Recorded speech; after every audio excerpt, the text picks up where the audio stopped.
Well, we wanted to talk a little bit about filter bubbles and social media, because I was reading some statistics that something like 66% of people are now getting some part of their news from social media.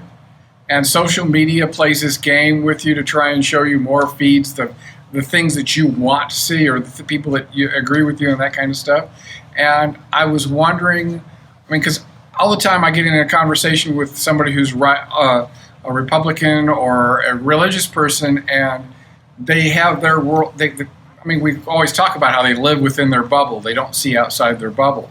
And I'm wondering, are we putting ourselves in a bubble, getting information from social media? How does that play out? I hope everybody gets better news sources than just social media, but I wonder how many people just use social media. Yeah, man, that's something I've grappled with too. I actually went through a small phase in my podcast where I asked, it was actually maybe a couple of years ago, I asked, hey, give me your conservative radio recommendations or conservative podcast recommendations. And I tried that. I tried listening to a couple like Savage Nation or whatever. And it's hard because it's really, really hard to do. I want to be someone who looks at everything from all angles, but I don't think we should get our news from social media at all, either of us. The only thing I do on social media is I share what I've read on other websites like New York Times, and my preferred source is just Google News. Like, I just look at Google News. It has a bunch of different sources, so when something happens, you can look at the Fox News article if you so choose, and you can look at the New York Times version of it. And I can't really relate in my mind to people who don't do that. It's hard to people who just rely on what people share on Facebook. I suppose if you are someone who just is on Facebook and you don't really read a lot of news, when someone shares a website now, like these bullshit websites are good at looking like normal things, so you probably just assume that baldeagle.shillery.com or whatever is a good source, you take the most conservatives. They're watching Fox News if they're watching any news on TV, and they're looking at Breitbart and the Drudge Report, and this they think is getting their worldview from that. Aren't we kind of? I'm hoping that. I'm one of those that I watch the political pundit shows on Saturday and Sunday mornings, to Meet the Press and that kind of stuff, try and get a more broad area. I also watch PBS and listen to NPR. But how many people, and was interesting because I was listening to a podcast, and they were talking about how Republicans kind of shoot from, they relate more to feelings, and we want evidence, and it was kind of an interesting conversation. I can't remember what the source for that was, but anyway, I wonder your take on that. And yeah, like how different than. Well, I always want to be someone who's first looking at myself, and I'm getting that from you as well. Like, you're trying to look at how do we make sure, at whatever side you're on, how do we make sure we're not doing this? And it's really tough because I don't know what. Someone needs to work on studies for what actually gets through to people. But the only thing I can think of, the only thing I've come up with, is I hope that TV shows like with John Oliver and stuff like that. I hope that more crops up like that starts from relatively neutral premises. I think that when each side is going off on their little arguments, if I'm a liberal, I don't apologize for being very liberal. And so for me, maybe I start off with a set of assumptions, and certain things are going to resonate with me and whoever I'm arguing with, or talking to, who's my same side. And we all have to organize by size. That's what I'm getting at. No. What I think is, if we're trying to prove a point, if someone is trying to, like John Oliver, whoever it is, I use him as an example because I think he does a pretty good job at this most of the time. Starting from multi-sourced factual claims that we can kind of evaluate, and that maybe Republicans would get on board with too. Like that'll be the best likelihood versus just a lot of people just start with their argument. A lot of people just, the news story or the blog or the opinion piece, whatever it is, on the far right, it's just, here's this guy who's a pro, but it's like, we need to try to, that's the only thing I can think of, and I don't, it's just a difficult problem, and I think this election made clear that it's a difficult problem because it was a crap show. I'm going to try to do, for me, I try to challenge everything. I try to have a skeptical attitude toward everything. I actually just totally messed something up on Facebook the other day by being too skeptical. So that was an interesting experience. I could talk about that. But there was I don't know if did you see the Trump video of him turning toward Melania and then turning away? Yeah, I thought that was so extreme that I thought, you know what, I think this might have been reversed. Like, I actually thought, based on how he turns, he does this super weird, not-human way of turning. Like this, and I was like, no one turns like that. I thought, oh, she had some neutral expression on her face, and then he turned over to her, and she, smiled or whatever, and it was reversed. I thought someone was doing some fake news. So I said, you know what, I think I'm skeptical of this. I think we should try to look for the original clip. I don't like that we're sharing this. Well, after about an hour of Facebook that being out in the world, somebody found the original clip, and it turns out it wasn't reversed. And it looks like although I'm skeptical as to whether or not he was actually talking to Melania, he kind of made eye contact with different people in the crowd. And I think it's being a little overblown. I think she just has a resting face that is a little, it's I don't know what it is, but you can see it multiple times throughout the speech. She's just kind of concerned / I think her neutral face is not the most open, pleasant expression. Yeah, so you think she was pushing it to smile, and when it just happened that when he looked at her, she went back to her resting bitch face? When he turned away from her, yeah, she extremely went back to that face. And who knows? I mean, what people wanted to share that as was, what did Trump say to Melania? He said something to her, and I'm just skeptical of stuff like that. I'm really sensitive to sharing stuff that might not be right. It turns out I was wrong. It wasn't reversed. It really looked like it. I cannot believe it. But I mean, that's what I'm going to try to do. I'm going to try to be skeptical of things to a reasonable degree. But I just don't know. This election has really deflated my faith in people. So I don't have a better answer. I mean, I think if the first press conference after his election has given us anything, it's to show how skeptical we need to be of every statement these guys are making. Yeah, 4 lies in the first press conference, and that's alternative facts. Yeah, I think the press is finally figuring it out. Because if you notice, the next press conference, they didn't even cover. They were like, we're not showing this. This is just Baghdad Bob saying that nothing's happening. This is just nonsense. Mm-hmm. And I think that'll be the way to go. I think Trump, within, a couple days of being president, already ruined the way that normally presidents communicate with people. And the press, the smarter elements of the press, and I hope they all do this, when it was announced, I think the next press conference, or maybe it was even that first one, I'm blanking out, but one of them, they said, we're not going to air this. We'll see it, we'll watch it, and then if there's anything to report on, we'll report on it. And it's amazing how quickly Trump messed that up, and the guy, I'm forgetting the press secretary. Yeah, it's kind of interesting too, though. It seems like that may have been to deflect away from what was actually going on Saturday, because didn't that come out Saturday at the same time the Women's March? And it's were they trying to roil up some controversy to deflect away from what was actually going on with the march?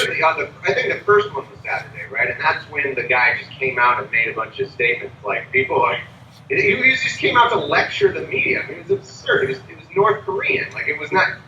There's no way. I mean, so I think the media, the smarter, trying to be less biased media, not your Breitbart and your stuff like that, but the New York Times, I think even the Washington Post, and I think it was even Yahoo News. I don't know. They were just we're not going to air whatever this is because they aired that first one. And I think they thought, okay, this was a waste of time. He didn't take questions. He just came and made a statement. He's just this, like the mouth of Sauron came out and just like made a statement about Trump. You're all terrible, you media, for what you're doing. And they said, we're not going to cover it. We'll just, if he says anything interesting, we'll say it. And they're fact checking. The problem is that what Trump has created and I don't think it's just him, but what the attitude of distrust of institutions on the right has created, and what conspiracy thinking has created, is like this perfectly secured sort of shelter against all facts. Because now all he does is now the New York Times is fake news. That's one of the most disappointing things about the fake news term being spread is Republicans took that, and certain people took that, learned that, there's been a fake news epidemic this recent election, even though it's been going on for a while, but it was particularly bad this first election. And now Trump and others just call whatever they don't like fake news. So now it's like this term that has meaning to them. They're like, oh yeah, there is fake news. Here's what it is. It's New York Times, it's Washington Post.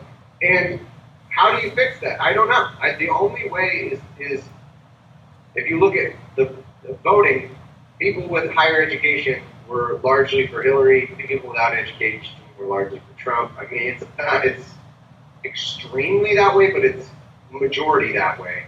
And maybe that's a key. I think that also living in close proximity with other people is key, because all these rural areas, it's really easy to be isolated and forget that anyone else that's different than you lives in this country.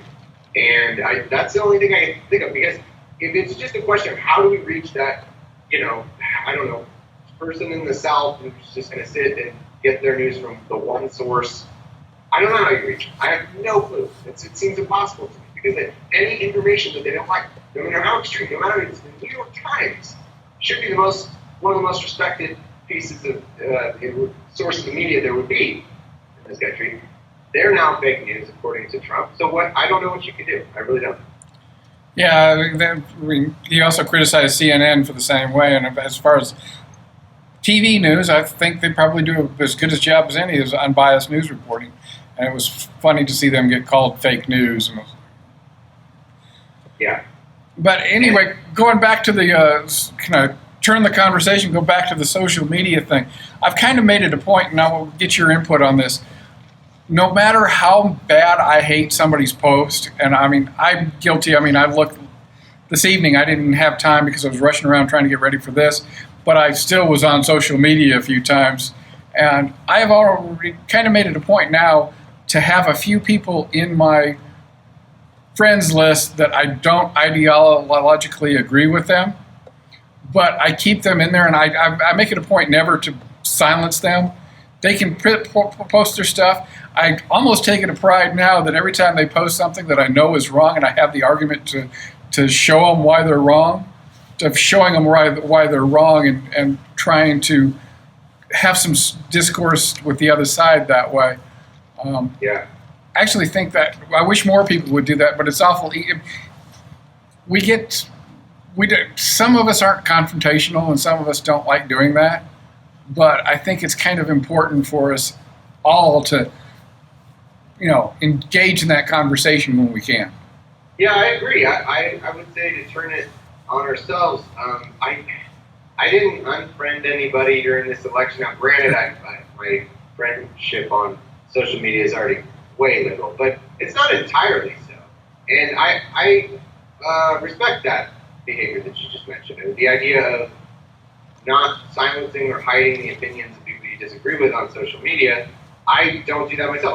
The only people I hide are if they're spammy. There's too much stuff I'll hide eventually. But other than that, I don't really hide anybody because I'm open to seeing stuff.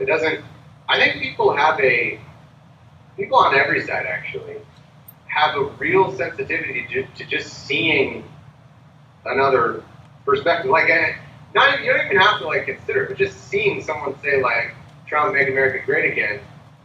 I get why that's unpleasant if you're not a Trump supporter. I have done nothing but post how much I can't stand Trump and how much I blame liberal voters for staying home in the election. But if I see a Trump supporter, it doesn't hurt me. I just you can argue back. Like if you ignore it, then it's just going to exist. So I agree with you. I wish people were more apt to challenging in a way that's not going to get them to shut down, which is darn near impossible. Like all of this is an uphill climb, of course, but I think that's the only possibility and the only way to maybe make some progress is not siloing ourselves together in these little reinforcing echo chambers. So I agree with you on that. I wish we did that more. It was interesting. I read a paper just recently, and they were talking. I think it was somewhere in Europe. Someone was doing some research on that particular subject, and in fact, it may have been the guy that came up with that term, the filter bubble. And he was talking about how he had put groups, or they were talking about how they put groups together of people that had common interests but were ideologically opposed to each other, so they had something common to start the conversation about. And I actually thought that was kind of a neat idea. I don't know how we could broker that in Facebook to actually kind of set up those ways of meeting people that ideologically don't agree with you, but you have something else common with them that you can kind of start the conversation. That would not at all surprise me, because my experience, I guess, in life and in doing this and in everything is we're just cliquey animals. Like we really are. I mean, it has so much more to do with community. I would love to believe, and I'm sure we all believe this about ourselves, that we're persuaded by arguments and that we're persuaded by facts. And we certainly, to varying degrees, we're going to be. Certainly, I would like to credit the secular community with being more responsive to fact and evidence and argument. But unfortunately, from all the science I've read, it's less that way than is ideal. And that study you just described, that sounds like an interesting way to approach it, because if you get people together who disagree on stuff, but they have certain other things in common, I bet you that's a really good way to sort of bridge that gap. And it shouldn't be. That should be a total non sequitur. If we were all just robots, like if we were all just logic bots, that would have nothing to do with anything. I mean, you find someone, well, you're a Republican, I'm a Democrat, but we both play tennis. All right, maybe we can talk. That should have nothing to do with each other. But it wouldn't surprise me if you're totally right, and if that's the premise, if I understand you right, of the premise of the paper, that makes sense to me. I mean, far and away, I think we're just group thinking, animals, and it sucks. But it just makes it so hard. It just makes it so these rural areas are kind of can always be impenetrable in that way. And I guess from their side, I suppose our metropolitan areas are always going to be impenetrable the other way. I certainly did the typical thing of slowly turning more and more liberal after college. I actually stayed, because I was raised really conservative. I was raised in the country, so I was conservative.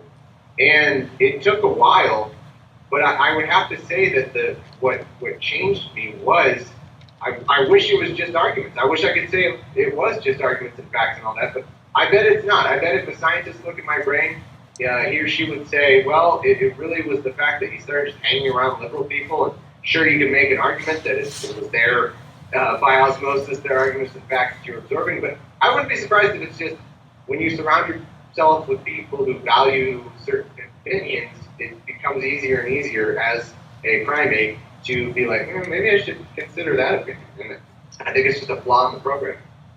So what you're saying is we need to go seek out people with opposing views and kind of bring them into our little cult and start to introduce our ideas into their brain. Yeah, I mean, honestly, if anyone had the patience or ability to do that, but I just know nobody's going to. But alternatively, if we want to do like Hillary, all we need is 100,000 people to move from California to a couple of swing states, and all of a sudden it's President Hillary. But so I think that would take less effort. Or maybe get rid of the Electoral College. Yeah, that would do it. Really, Californians just need to disperse. We got too many people. We're not getting enough bang for our buck over here. Well, at least though, as a Democrat in California, you feel like you're actually doing something with your vote. Try being a Democrat in Oklahoma. Oh, I think it's the opposite. I'm doing nothing with my vote. It's just so blue here. I would love to be in a state. Well, I guess either way. Either way, if you're in a state that's not swing in any way, then, I mean, it feels like a waste of vote. But as my friend Andrew Torres pointed out, I mean, we really, especially for this election, we really did not know which states were going to be swing states ahead of time. I mean, we had some idea, but that's something in the future to not mess with. California and there's a couple that you can be pretty darn sure, but still, like there's also, sorry, this is a little bit off topic, but I just have to say, this idea that things need to be just right for people to do their civic duty and go vote. Like, come on. I mean, even though I'm in California and been nothing, I voted.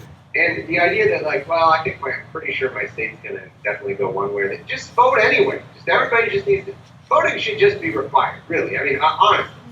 I don't know. I think I could make an argument that maybe if you don't educate yourself and are at least educated enough to make a reasonable opinion on the subjects, maybe you shouldn't vote. Yeah. Well, either way, we accomplish the same What thing. if your nearest polling place is far away? Test or something, but those historically haven't gone down very well. Yeah, they tend to disenfranchise some particular voters. But don't they have required voting in Australia? It's fine. No, it doesn't matter. People think it would be the end of the world here, but it's like, nah, you just vote. It's fine. Yep. Really, it makes no difference. But yeah, I mean, again, once again, checking my bias, I wonder, would I be saying that if it was the other way around and somehow the Democrats win the Electoral College and the Republicans win the popular vote? I don't know. I probably wouldn't be harping on that too much, so, that's my bias.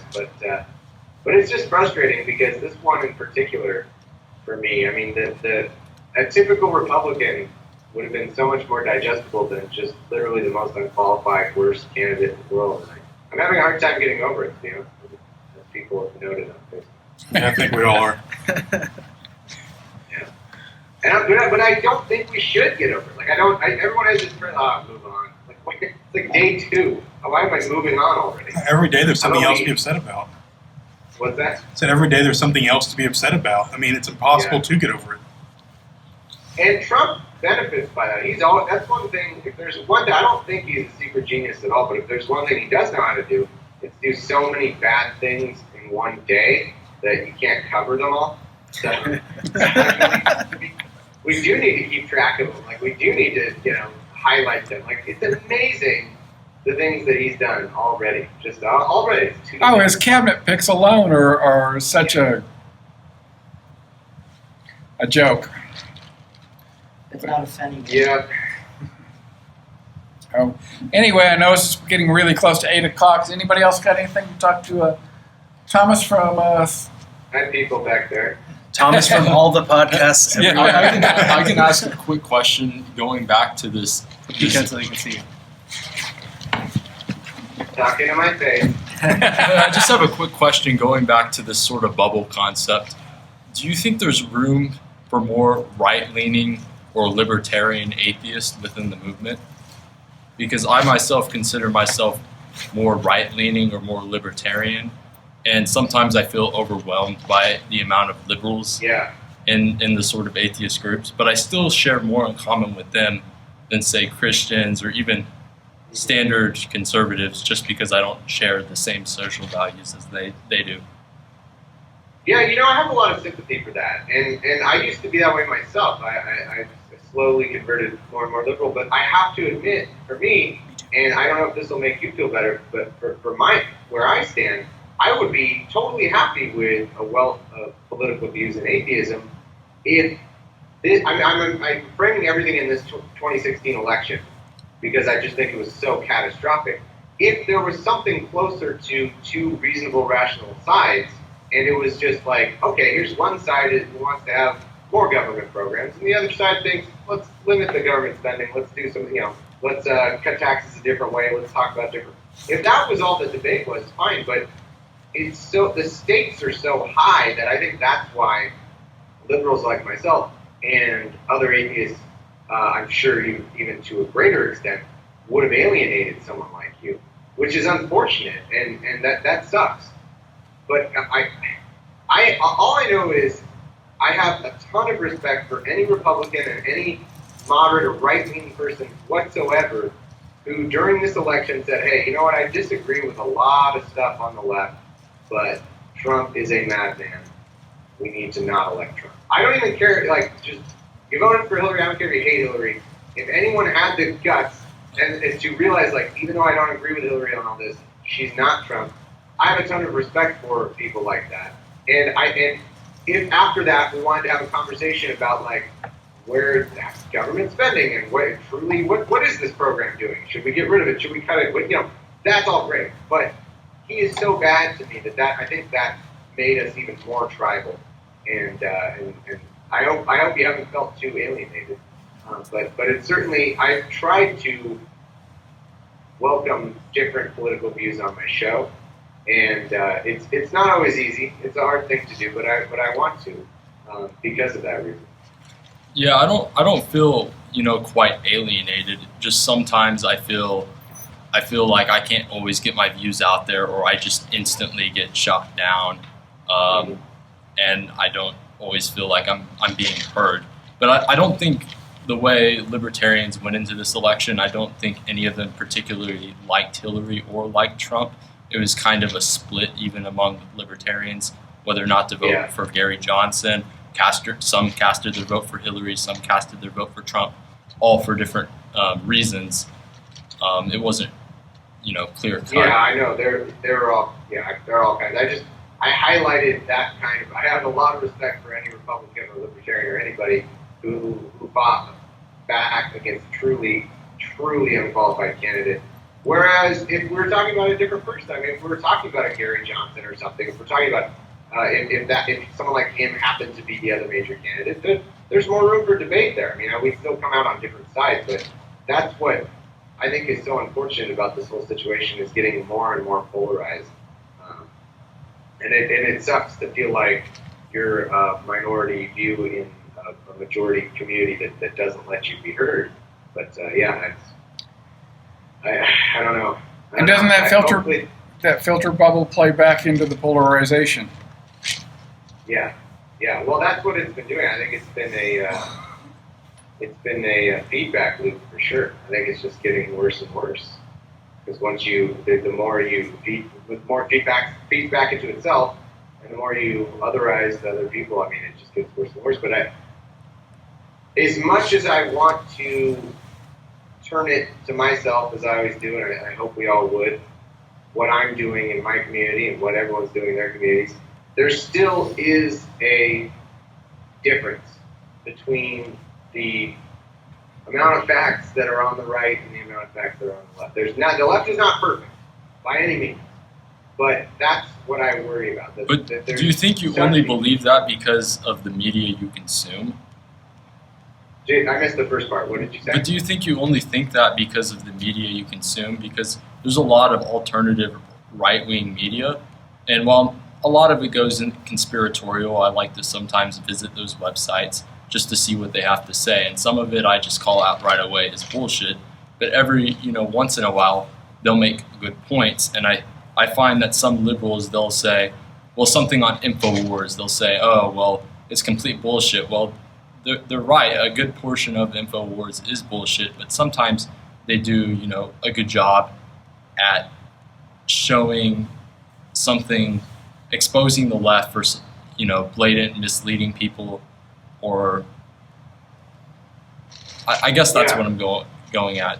Well, yeah, I think we all should have as many sources as possible. I still, I just think there's, especially when you look at this press secretary, for example, and maybe this administration is really demonstrating. When this press secretary is literally just trumpeting lies that everybody knows is lies. Like, nobody in that room even believes what he's saying for a second.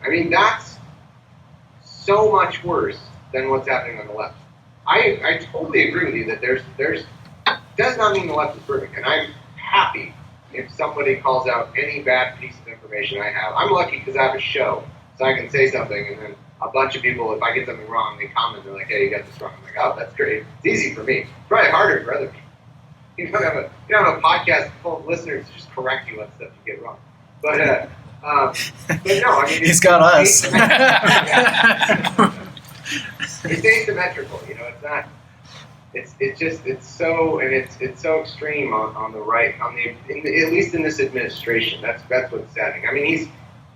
Trump's claiming stuff like 3.5 million illegal voters tip the popular vote for him. Like, this is the president saying things that are just not even close to reality. It's just not the same. I don't know.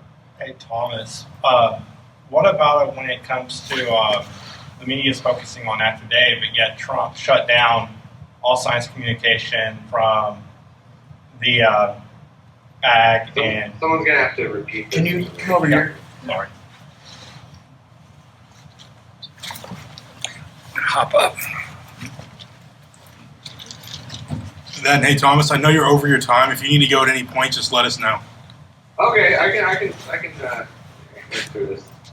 Okay, can you hear me now, Thomas? Yeah. Okay, like I get what you're saying about that, but what about the sounding board that we're getting in the media?